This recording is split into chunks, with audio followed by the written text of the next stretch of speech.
Good morning. Good morning. Welcome to worship at Countryside Church. My name is Pat Wydell. I use she, her.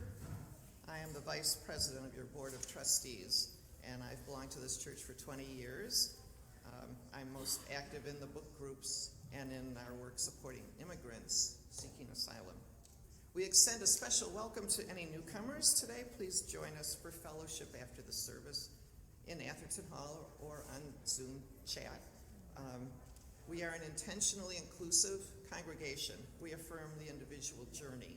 We covenant in our shared journey. We honor differences, and we celebrate diversity. All are welcome. We share some brief announcements as an outward symbol that our work is worship in action. Please note, the next 2 Sundays fall on Christmas Day and New Year's Day. There will not be in-person or Zoom services. These services will be available on our YouTube channel for you to view from the comfort of your home. Information about how to access them is on the church website and in the email newsletters. Maybe you already know Mary, Joseph, and Jesus were Jewish and would have observed the Jewish holy days and festivals. Indeed, the book of John reports that Jesus made sure to be in Jerusalem to attend the Feast of Dedication, Hanukkah. In keeping with Jesus' upbringing, we are delighted to announce that we will observe Hanukkah today with latkes and dreidel games in Atherton Hall following the pageant. Many thanks to Carol, Bobby, and Linda Berry for preparing this holiday magic, and happy Hanukkah to all. And a reminder, Cook County's current COVID transmission risk level is medium, so when you are singing, the wearing of a mask is required. Otherwise, masks are optional at indoor church events at this time. Please take a moment now to silence your electronic devices, and again, welcome. We're glad that you decided to spend this Sunday morning with us.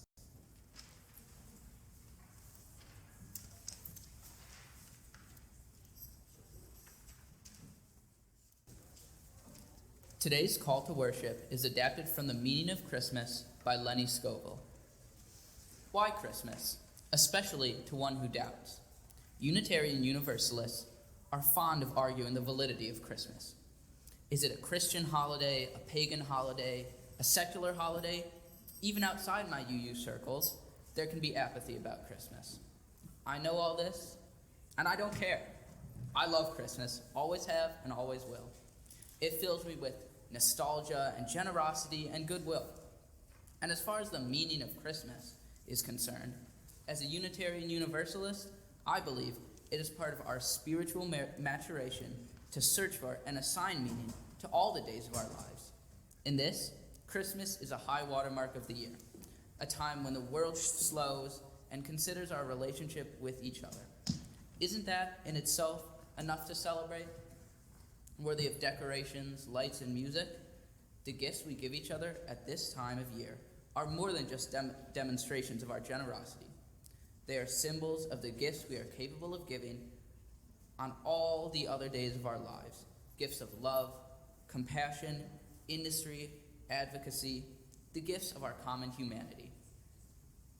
These were teachings of Jesus, and if we, as Unitarian Universalists, need to reconcile the language of Jesus as the Savior in celebrating Christmas, let's acknowledge that through his ministry of compassion, he was in fact a Savior by showing us a way to save ourselves.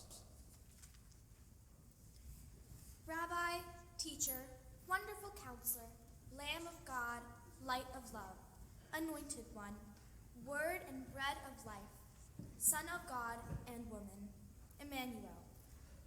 Kindle our chalice today. Set our hearts ablaze with your pure and radical love. Help us to a faith that can heal the sick and feed the hungry masses. Be with us now. Help us to welcome the refugee, to stave off the slaughter of innocents. Show us your mercy.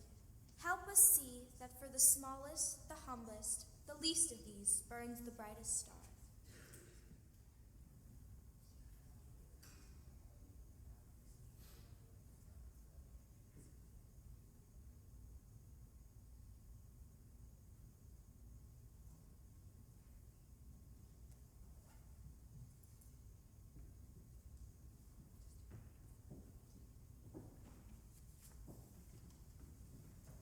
morning. I'm Reverend Denise Cawley. I'm your interim minister here. My pronouns are she and hers. And I'm looking for Edie Reese. Is she here? There she is. Come on up. It's the first day of Hanukkah.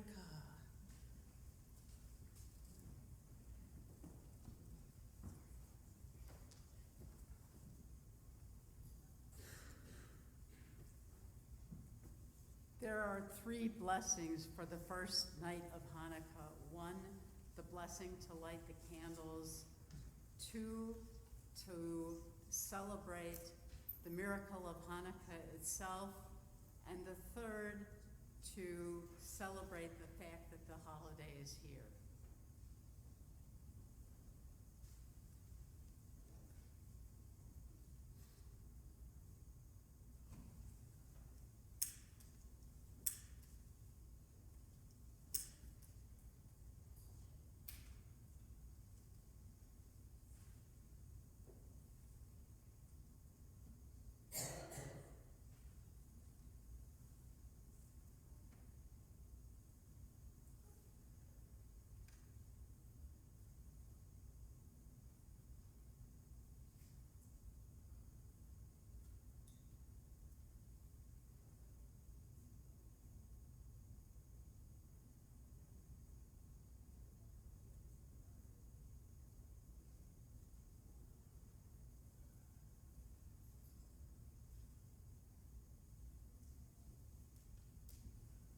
Baruch atah Adonai, Eloheinu melech haolam, asher kiddushanu b'mitzvotav, v'tzivanu lahadlik ner shel Hanukkah.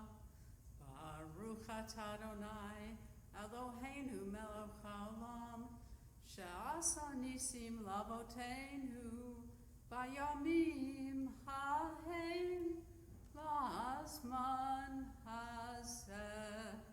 Baruch atah Adonai, Eloheinu melech haolam, shehechayanu, v'kiyamanu, v'higianu, Lazman hazeh.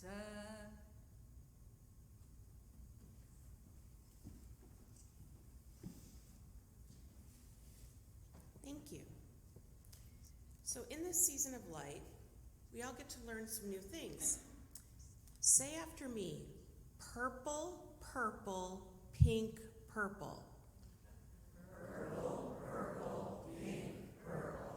All right, so despite my best efforts of teaching everyone about Advent, we're having some confusion about the order that they're lit in. So I'm gonna light that now and you can say it again.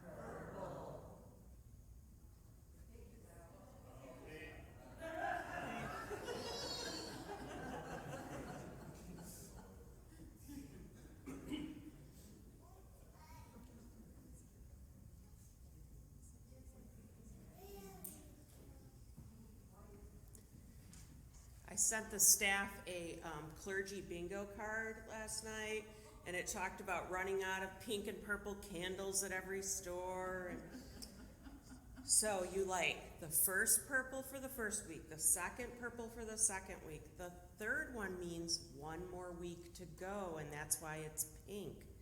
And then the last one we light today to say we're at the beginning of the last week of the countdown to Christmas. The fourth light of Advent is the light of humankind, the light of hope that we may learn to love and understand. Winter is dark, yet each tiny spark brightens the way to Christmas Day. Shine, little light, show us the way to the bright light of Christmas Day. The light of humankind reminds us of those nature-loving people awaiting the sun, which could be the Son of Jesus, the Son of God, or it could be the Sun Child, S-U-N child, with the Earth Mother placed in the Advent scene this week. So we bring all of our people figures forward when Allison does the song with us in just a moment.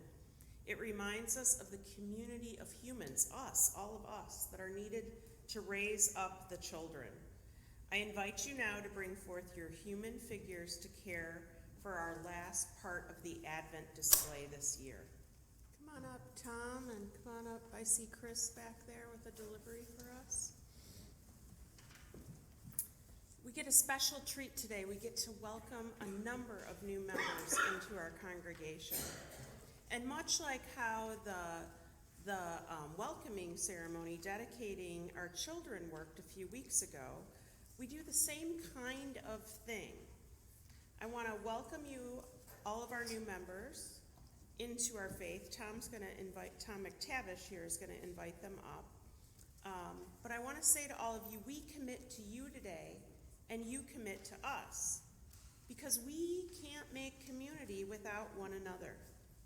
We welcome all of the gifts of presence to our new members, the talent that they bring, the interests that they have, and we honor this both as a commitment of their time, treasure, and talent, and us to theirs. In turn, we ask you to share openly, as we will not always agree, nor will we all always have the answers. We won't. We will, however, accompany one another as we wrestle with life's big questions. We will grow and we will change you, new members, and we hope you will do the same.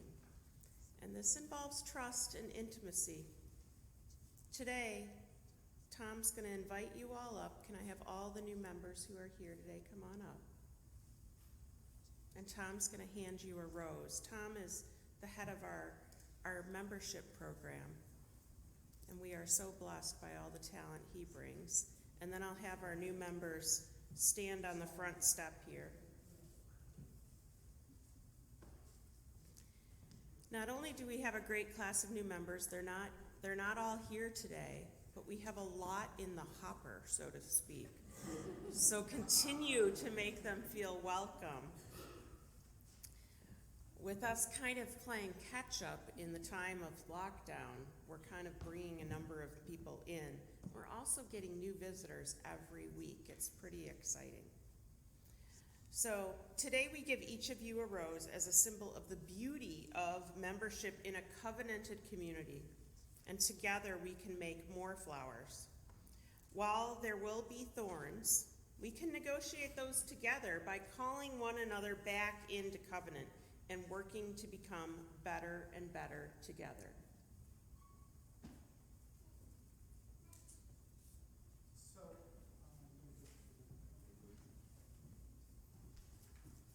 So it's my pleasure on behalf of the membership committee and also the community of the congregation to welcome these new members.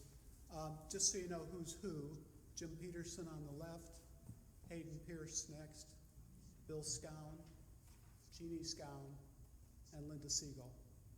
So welcome all.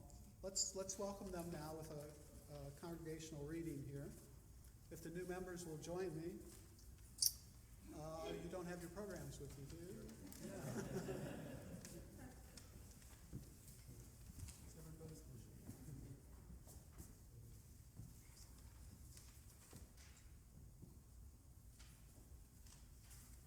Okay, let's begin.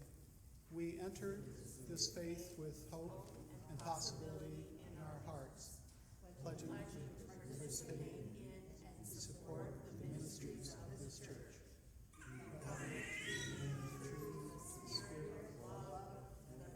Through this church and guides us. We seek your welcome as we join you in faith. Congregation.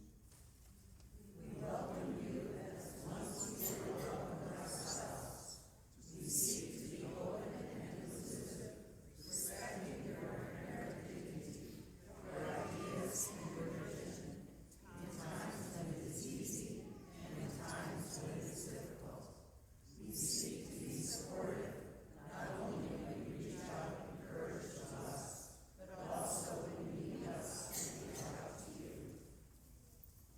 in return, we ask that you recognize our humanity. We will not always live up to our ideals, and when we fall short, we invite you to stay in relationship with us and help us more fully bring alive the spirit of love. Thank you. Don't go away, you're in the covenant. Stay here, stay here, stay here. We welcome you as equal members of this congregation. You know, sometimes I hear people say, oh, I'm new, I've only been here 10 years. I'm new, I've only been here 5 years. I want to get it real clear to all of us right now. Y'all are members now with equal standing. We welcome you as equal members of this congregation, of this faith, and of our shared spiritual journey. Now, we will all recite our congregational covenant together with Tom McTavish leading it on the microphone. And when we are all done, we can give this fabulous group and the ones that are absent today a big round of applause. We unite to strengthen the bonds of kinship among all persons, to promote human dignity, and to increase reverence for life's creating, sustaining, and transforming power through worship, study, and service.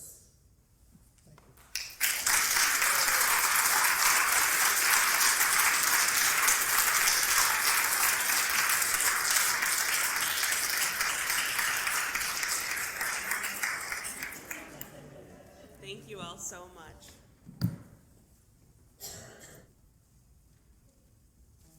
Now is the time in our service we set aside to share in the communal ritual of giving. Our congregation is funded entirely by pledges and contributions from you, our beloved members and friends.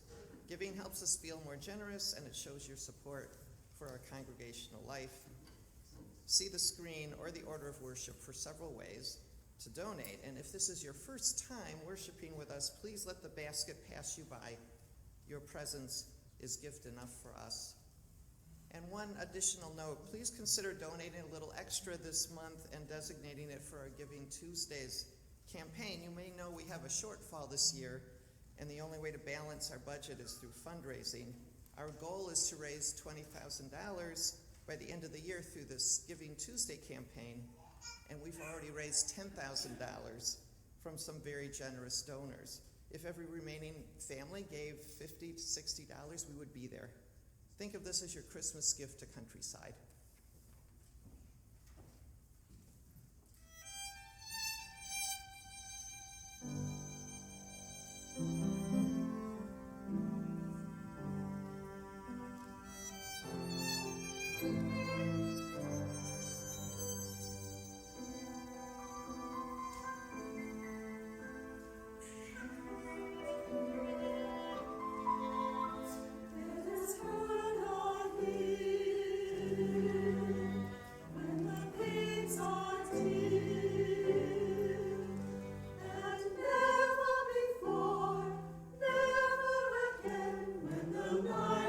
Strong with the darkness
morning and welcome to the all-church interactive Living Nativity Christmas Pageant.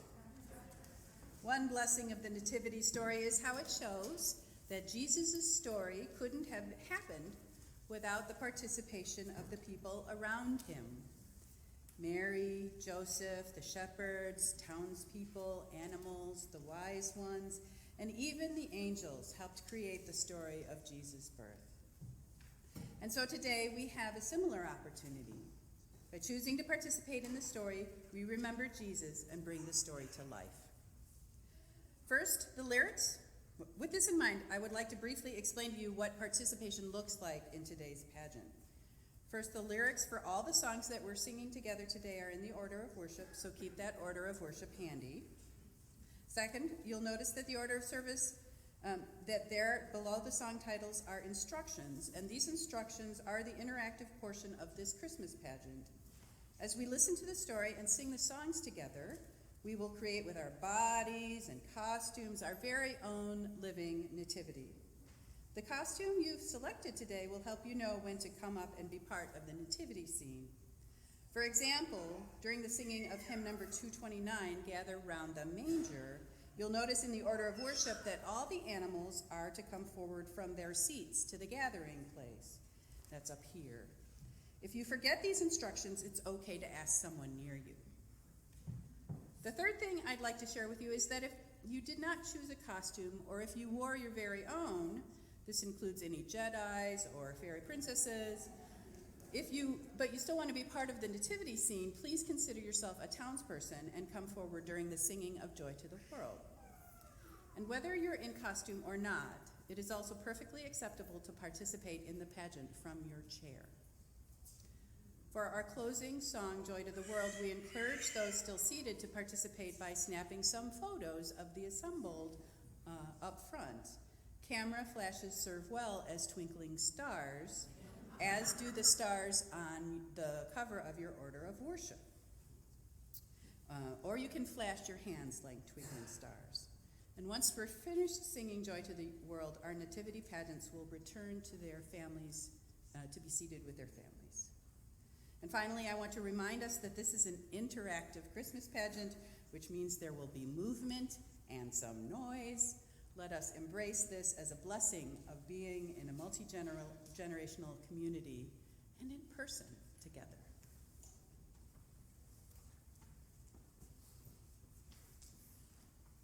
The Christmas story is rooted in old tales of winter solstice. In ancient times of Europe, when the solstice came, our distant ancestors sometimes told stories of a miraculous child born to return us to the light.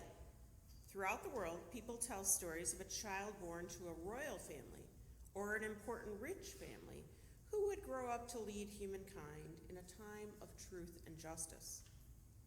The early Christians adapted these stories of miraculous births, but they added a twist to the old stories. Their miraculous child was not the son of a king, but merely the son of a carpenter. He was not only the son of a wealthy queen, but was instead the son of a woman whose only wealth was her moral purity. And that Christian story has been told and retold innumerable times since those early Christians first began telling it 18 or 1900 years ago. This morning we will recreate the old story of the miraculous birth of Jesus, but we are going to give it our own slant. We will draw on two early Christian accounts of Jesus' birth from the books of Matthew and Luke. Since we take the story of Hanukkah quite seriously around here, we are going to make this a story of freedom and liberation, and the drawing on our own universalist heritage. We will make this story of hope for all people. Instead of just listening or watching the story of the birth of Jesus, we are going to get inside it. So try to forget that you've ever heard the story before, even if you recognize some familiar characters. Even if you remember the familiar plot, try to hear the story as if it's the first time you've heard it. Mary and Joseph were engaged to one another, but they weren't living together yet. And Mary was very young, and so it was a shock to her to learn that she was pregnant. In the Gospel of Luke, Mary is visited by an angel who tells her she's going to have a baby, and she says, "How can this be? I'm not married." But the angel tells her that the baby who will grow in her body is from God, and that she will name him Jesus, and that he will be holy and an important teacher. Jesus was born in Bethlehem, a small town a few miles south of Jerusalem. But Bethlehem was not Joseph or Mary's hometown. They had to go there because Caesar Augustus had made a law that everyone must be counted in the towns where their ancestors had been born. This was a long trip to travel by foot. It was even more difficult since Mary was pregnant. When Mary and Joseph finally made it to Bethlehem, the inn was already filled with people, and there was no place for Mary and Joseph to stay. But there was a stable where the animals rested, and Mary and Joseph were allowed to rest there as well.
In this stable, with only Joseph to help her, Mary gave birth to a baby boy.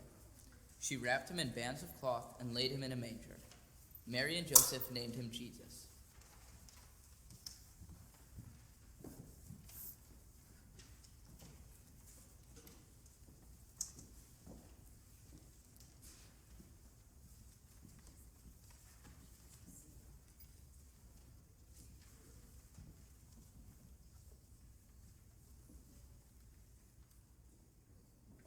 Now it was nighttime, and in the fields nearby, shepherds were watching their flocks. Then an angel stood before the shepherds, and the shepherds were terrified. But the angel said to them, "Do not be afraid, for see, I bring you good news of great joy for all the people. Today is born, in the city of David, a baby who will bring truth and light to the world. You will find this child wrapped in bands of cloth and lying in a manger."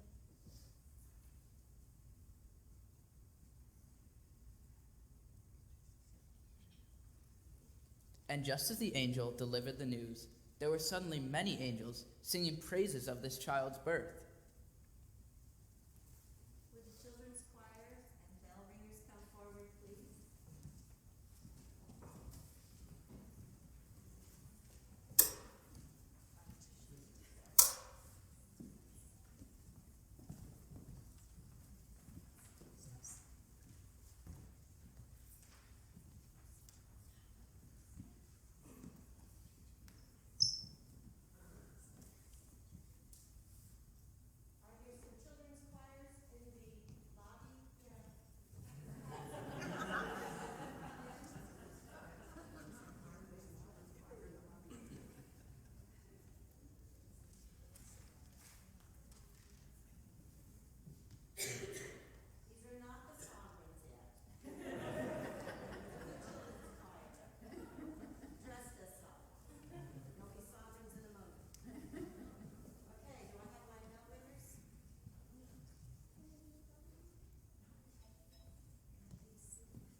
angel left the shepherds, and the shepherds took a deep breath, or maybe 5 or 6 deep breaths.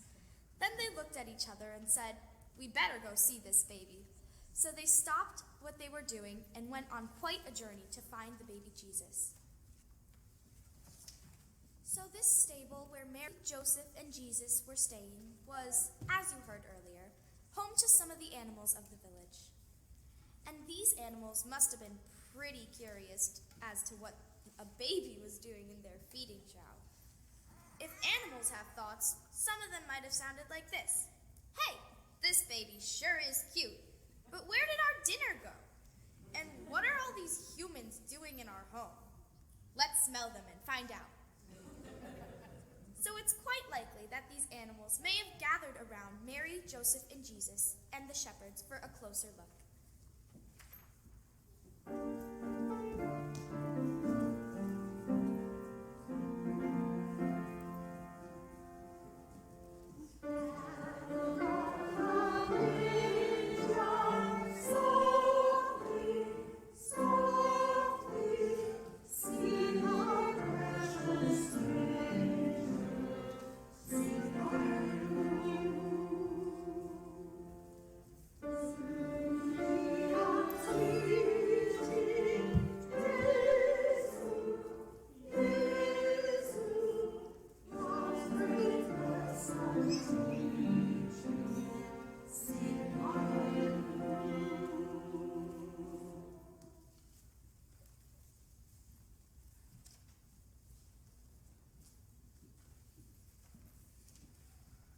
Now when the shepherds saw Mary, Joseph, and Jesus in the stable, and saw that what the angel had said to them was true, they went out and made it known to whomever they met.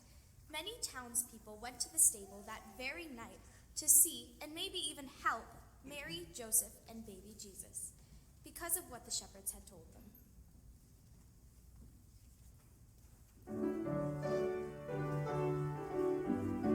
Anyone who'd like to be a townsperson, please come forward.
Just look at us. What a full and busy stable we are. In all this joyful boisterousness, it is possible to forget why we came here to the stable in the first place. So I remind us today about the good news of Christmas, that we celebrate and remember the birth of Jesus, not just because he was born, but because of the life that he lived and what he taught us. The baby Jesus grew into a 12-year-old boy who went on a trip with his parents to the temple for a festival. But when the big group started back for home, Jesus stayed behind, asking the priests in the temple many questions. Mary and Joseph didn't know where he had gotten to. But after a search, they found him back at the temple, asking questions and learning about religious life and God. As Unitarian Universalists, we deeply value asking questions in our free and open search for truth. And when Jesus was an adult, he chose to keep asking questions. Questions about why the world wasn't a very fair place, about why some people had so much and others so little, about why some people were healthy and others were sick, and why some people got to boss other people around. As an adult, Jesus set out to make the world more fair and more just and more compassionate, and most of all, more loving. It is exciting that Jesus was born in a stable and that the wise ones came to visit him. But what is even more exciting is that Jesus was born of a mother just like us and grew up just like us and asked questions just like us. Then when he was all grown up, he chose to put his beliefs into action and said to us, "You can do this too, and here I will show you how." This is the good news today and why we celebrate Christmas, because Christmas is the story that reminds us that any and all of us can choose to make the world more fair and more just, so everyone has enough to eat and clothes to wear and a warm house to live in.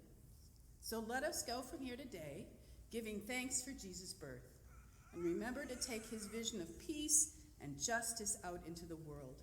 And to the folks with us today who are still seated, remember that as we sing, now is the time to be twinkling stars, either with your flashing cameras or your flashing hands or your star programs. Don't forget that you too are part of this Christmas story and of making sure that it will be shared. Thank you, Bethlehem travelers.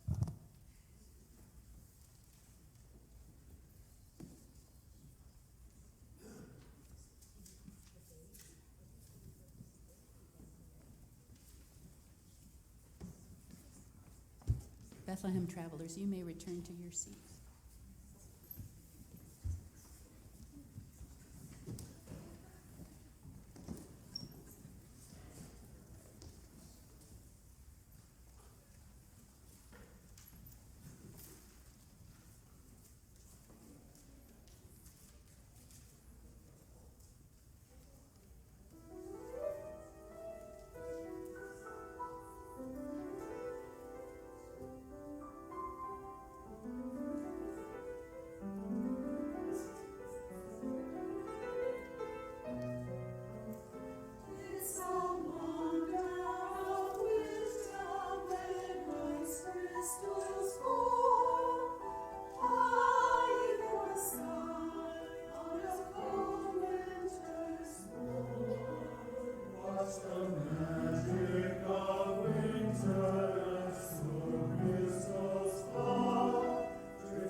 It's a mystery of winter, the quiet, the calm, the flame of your beauty I catch in my palm.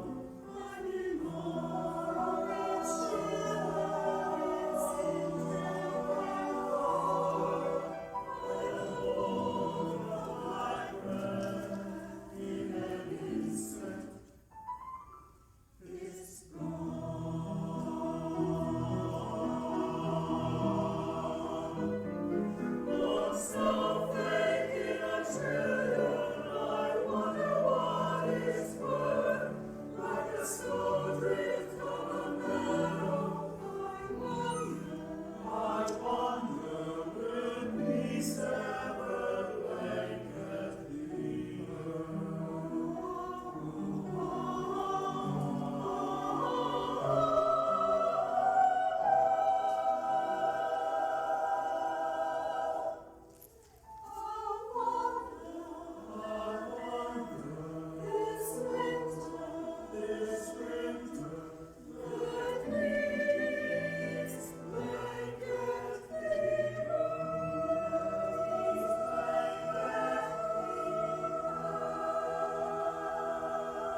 Later today is the solstice service. Saturday night next week, you're meeting me here at 4:30, candlelight service. There's going to be some surprise special guests as Mary and Joseph have a good time to reflect. And then I want to be really clear that the Christmas Day and New Year's Day services are going to be on YouTube, and you're going to get a link, and they're really cool. And I say that because December is a time of reflection, and we welcome that gift of reflection. We turn toward our holiday celebrations. We search for common threads of meaning. Hanukkah, our festival of lights, commemorates the time of liberation and rededication, when the faith of the Jewish people sustained them to reclaim their holy temple and keep the light of the menorah burning for 8 days. With Yule, the winter solstice, we are invited to explore duality, the cycles of the seasons, and the witness, the Holly King, being overcome by the Oak King. Yule reminds us that we all partake in the miracle of renewal. Christmas, the celebration of Jesus' humble birth in a manger, offers us a time to revisit that miracle of birth that every single person goes through, and the desire to find saviors. Saviors come in so many ways to save our humanity and help us go through that cycle of renewal. And here in our congregation, you are just as much of a holiday miracle as the turning of the earth, as the persistence and the dedication to a faith, as the creation of each new life. We see the love you give to others, the space you create to hold one another's sorrows and joys, and the generosity of spirit that you entrust here to each of us. You are the holiday miracle. Now go and share this joy and good news.